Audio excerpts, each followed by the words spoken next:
Guys, এই দেখেন আমাদের মাগুরা জেলার খেজুর গাছের খেজুর।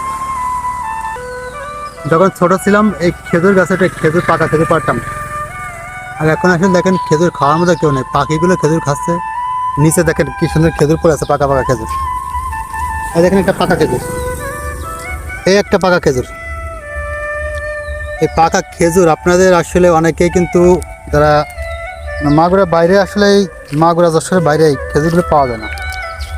খেজুর রসের সময় কিন্তু এই খেজুর রস সংগ্রহ করে গাছে, এই গাছটা থেকে কখনো রস সংগ্রহ করা হয় না। দেখেন কত সুন্দর খেজুর ধরে আছে, জুম করে দেখায় আপনাদের। এই খেজুর গাছের খেজুর কিন্তু অনেক মিষ্টি। সৌদির খেজুরের মতো অত সুন্দর মিষ্টি খেজুর না, তবে আমাদের বাংলাদেশের খেজুর কিন্তু অনেক মিষ্টি হয়, খাইতে অনেক সুস্বাদু হয়। আপনারা চাইলে কিন্তু আমাদের মাগুরা জেলায় আসতে পারেন।